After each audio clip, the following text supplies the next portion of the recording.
বাকি সব নায়িকাদের থেকে সাই পল্লবী খানিকটা আলাদা। নিজেকে প্রদর্শনে আপত্তি আছে তার, এমনকি হাত কাটা পোশাকেও সিনেমা করতে রাজি হন না সাই পল্লবী। এমন মন্তব্য করেছেন অ্যানিমেল খ্যাত নির্মাতা সন্দীপ রেড্ডি ভাঙ্গা। তার অর্জুন রেড্ডি সিনেমায় শালিনী চরিত্রের প্রথম পছন্দ ছিল সাই পল্লবী। তবে সিনেমায় দেখানো অমর চরিত্র বা সাজসজ্জাতে পল্লবীর আপত্তি থাকায় সন্দীপের ইচ্ছা পূরণ হয়নি। শুধু শালিনীদের ব্যাপারই নয়, সাই পল্লবী অনেক দিক থেকে বাকিদের থেকে ব্যতিক্রম পথে হাঁটেন। যেমন সাদামাটা লুকেই থাকতে চান তিনি, ভারী মেকআপে থাকতে চান না, মুখের ব্রণ ঢাকারও চেষ্টা করেন না, জোর করে লাস্যময়ী সাজার কোনো চেষ্টাও করতে দেখা যায় না তার মধ্যে। যদিও প্রাকৃতিক ও সাদামাটা লুক দিয়ে একের পর এক বাজিমত করতে ভুলেন না দক্ষিণী এই অভিনেত্রী। তার অভিনয় দক্ষতা ও স্ক্রিপ্ট সিলেকশনে প্রশংসা সকলের। প্রেম ফিদা, শ্যাম সিং রয় ইত্যাদি নানা সিনেমায় মন জয় করেছেন দর্শকদের, আর এখন ব্যস্ত রামায়ণ ও আরো কিছু সিনেমার কাজে। কেমন যাচ্ছে এই অভিনেত্রীর দিনকাল, তার ব্যাপারে কি জানালেন পরিচালক সন্দীপ রেড্ডি,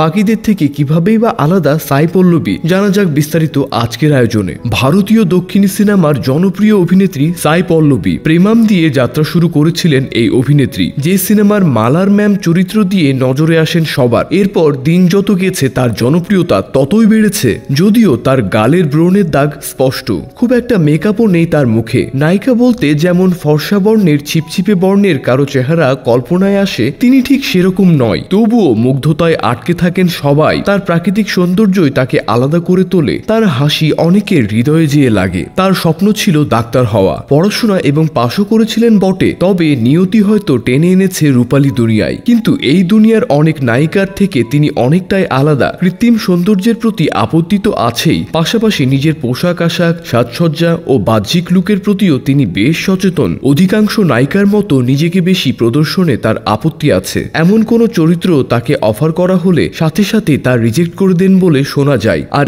এই ব্যাপারটা আরো একবার স্পষ্ট হয়েছে সন্দীপ রেড্ডি ভাঙ্গার সাম্প্রতিক এক সাক্ষাৎকার থেকে। অ্যানিমাল ও কবির সিং খ্যাত এই পরিচালকের সূচনা ছিল তেলুগু সিনেমার অর্জুন রেড্ডি দিয়ে। সেখানে দেবারা কবজার বিপরীতে অভিনেত্রী শালিনী পান্ডাকে দেখা যায়। যদিও শালিনী নয়, বরং সাই পল্লবী ছিল এই নির্মাতার প্রথম পছন্দ। প্রেমাম দিয়ে পল্লবীর নাম তখন সবার মুখে মুখে। সন্দীপ তাই ভেবেছিলেন তার সিনেমাতে অভিনেত্রীকে মালায়ালাম ইন্ডাস্ট্রি থেকে টেনে আনবেন, তবে পারেননি সাই পল্লবীর নীতির কাছে। সম্প্রতি সাই পল্লবীর থান্ডেল সিনেমার প্রমোশনে গিয়ে সন্দীপ রেড্ডি বলেন, তখন কেরালার একজনকে বলেছিলাম আমি একটা ছবি তৈরি করছি, ছবিতে নায়িকার চরিত্রে আমি সাই পল্লবীকে ভেবেছি। কিন্তু কেরালার সেই ভদ্রলোক সাফ জানিয়েছেন সাই পল্লবী এই ছবিতে অভিনয় করতে মোটেও স্বাচ্ছন্দ্য বোধ করবেন না। তিনি নাকি সন্দীপকে বলেছিলেন আরো, স্যার এই ছবিতে সাই পল্লবীকে নেওয়ার কথা একেবারেই ভুলে যান, মেয়েটা হাত কাটা জামা পরতেও প্রস্তুত নয়, আর এমন চরিত্র তো আরোই নয়।